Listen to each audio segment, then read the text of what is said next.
ऐसे कहते नहीं कि रहबू लुका के कबले अरे जमाना के दौर से कि प्यार जब करे के बात बहरी आज घर से। लेकिन अतना श्रोता के दिल में बसल बनी कि हम तो खैर मन से कहते बनी, लेकिन आज जहाँ रवाई बनी अतना रवा के लोग चाहे वाला बा तनी हाथ उठा के बताओ लोग का चाहे जो व्यक्ति के चाहे वाला बा है ना सर। आज जहिया राहु भगवान हमनी के नाम मने गिराउ दिया हो खरवा भले कुंवारे रहे ए से नु गिराउ जहिया शादी हुई तो मैं लड़का कहिए सो कि मर जाइब ससुरा तोहरा अरे जाए से पहिले। अक्षरा जी हम कहते हैं कि मर जाइब ससुरा तोहरा जाए से पहिले अरे फेल होई हार्ड कार्ड छपाए से पहिले कि मारो के पास तोहार कटाए के पहिले। लेकिन हम अपनी बात कहब कि जब करत है वो हमारा से प्यार भतार भी जाग जाई जब करत है वो हमारा से प्यार भतार भी जाग जाई जान गई हो जान गई हो जान गई हो जान गई हो। भले फिल्मी इंडस्ट्री में राज करी हो लेकिन अपने जान ली हो कि घर दुआर देखे वाला एक गोलुए राजा पहरा खाती बैठ ये से कहते हैं कि जब करत है तू हमारा से प्यार जब करत है तू हमारा से प्यार हमारे भी जम गई। अच्छा हमने क्या अपना दिल के बात तो कह दी हमी जा रहो कुछ हमने के बारे में कही गीत के माध्यम से कही मैंने माध्यम से भोजपुरी भाषा मैंने कुछ गीत गाई हमनी के जो दिल पर लाग किनारा हमनी खाती कुछ कहते हैं ऐसे कि आज जौन हम गीत गाई सब लोग पड़ गए तेरे नाम किया है जीवन अपना सारा सनम हो जीवन अपना सारा सनम प्यार बहुत करते हैं तुमसे इश्क है तू हमारा सनम हो इश्क है तू लोग गिरे हो गए क्या कहते हैं सबसे पहले तो इन लोग से प्यार करना पड़ेगा। यही तो है जो बनाते हैं और यही तो है जो गिराते हैं। अब एगो हम बात कहते हैं भाई अक्षरा जी माने हम बहुत ही छोटे स्तर के कलाकार हैं। अभी हमारे माने भाई लोग जाने लगे हम गोलू राजा हैं कैसे कि हम श्रोता के दिल में बसल चाहिए। हमारा ना कोनो स्टार बने के भावना हो ना सुपर स्टार बने के भावना हो। दुनिया के भोजपुरी सुने वाला हर श्रोता के दिल में हमारे भी नाम रहे उतने हमारा चाहिए और कुछ नहीं चाहिए। क्या बात है। और एक बार हम दिल्ली गए रहे नोएडा सेक्टर 21 में हमारा प्रोग्राम रहा एगो लड़की हमारा से कहली सच्चाई घटना बताओ तनी एगो लड़की हमारा से कहली कि गोलू तुम भोजपुरी बहुत अच्छा गा लेते हो लेकिन तुम पक्का बिहारी हो हम तुमको उस टाइम मान जाएंगे जब तुम हमको हिंदी गाना सुनाओगे। मैंने क्या इधर तो फंसा दे मैंने अब जब भोजपुरी गाओ तो हिंदी कहाँ से गई तो हम कहने की लड़की मैंने रवे लिखा रहे तो हम कहने की ये भाई चांस ही है बा जब कोने से ही चैलेंज हमारा के देले दिया तो हम चैलेंज देते नहीं तो हम कहनी कि ठीक बा हम गाना रुआ के सुना दे लेकिन रुआ जहिया हम हमारे मैंने 25-30 साल उम्र हो जाए तो दिन रवा ब्याह करे के पड़ी हमारा से तो गाना सुनो नहीं गीत खुद मेरा लिखा हुआ गाना है जो यूट्यूब पर भी रिलीज है सुनाते हैं आप लोग सुने भी होंगे कहीं सुर जरूर है।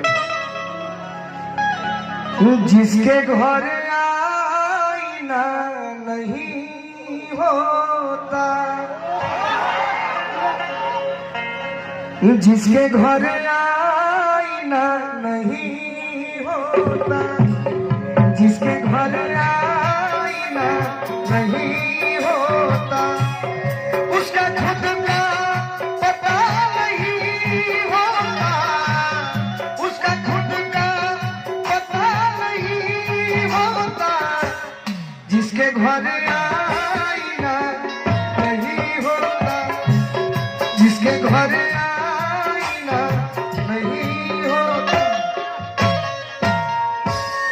अतला लाइन कहनी जब तो पूछो ना कहलक, लेकिन हम कहने की जाए अब तोरा से कुछ कहबे ना करब। जही अक्षरा जी भेट है वही दिन को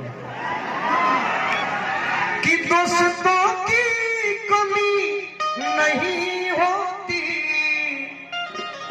ये गीत मैंने सोच ली कि 5 करोड़ अगर दाम देव तो गीत ऐसा ना लिखा पाई। सरस्वती की कृपा रहे कि हमारा से गीत लिखा गया कि दोस्तों की कमी नहीं होती, हर कोई आपसा नहीं होता, हर कोई आपसा नहीं होता। और एक बात आपसे कहना चाहता हूं आपके लिए कि हर कदम पर खुशी नहीं मिलती, कि हर कदम पर खुशी नहीं मिलती, थोड़ा गम भी बुरा नहीं होता, थोड़ा गम भी बुरा नहीं होता। लेकिन एक बात कहनी है कि ना खाली लड़के लड़की के धोखा दे, लेकिन ओकरो कारण, ओकरो पीछे कारण गलत गलत गलत आप पहले बोले थे ना। ठीक बा, हम बात लेकिन बात हमारी सुनी कि कुछ मजबूरियां भी होती है, कुछ मजबूरियां भी होती है अक्षरा जी, कि कुछ मजबूरियां भी होती है, क्योंकि हर कोई बेवफा नहीं होता, हर कोई बेवफा नहीं होता, हर कोई बेवफा नहीं होता। अब रहो कुछ कहीं हम कभी लिखल देखा नहीं है। यारा ओ यारा तेरी यादाओं ने मारा, ये है ना यारा ओ यारा तेरी अदाओं ने मारा, बिन तेरे हम कैसे जिए, बिन तेरे हम कैसे जिए, जीना है मुश्किल हमारा, यारा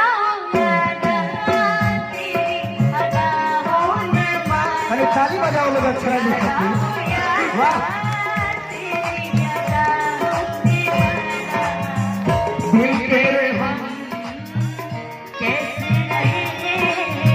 झूठ झूठ आपके लिए थोड़े गाने उन लोग के लिए गाने। कैसे रहे जीना है मुश्किल हमारा, यारा तेरी भाई। देखिए ये मगरमच्छ का आंसू थूक लगा लगा के आंसू बना रहे हैं। आप बताइए लड़की धोखा देती है कि लड़का ऐसा ऐसा धोखा देता है? नहीं, हम जान गए कि रवा हमारा से काहे कुछ नहीं की कहत, काहे रवा हमारे पर भीड़ा नहीं की हुई, ऐसे हम कहता नहीं कि प्रेमी आशिक यारा। अक्षरा जी एगो बात हमारे सुन के जाइए कि प्रेमी आशिक यारा, अरे चाहे पागल कही है, बाकिर पगली रे एह पागला से लागल रही है, बाकिर पगली रे एह पागला से लागल रही है। लेकिन अब हम कहते, लेकिन अब हम कहते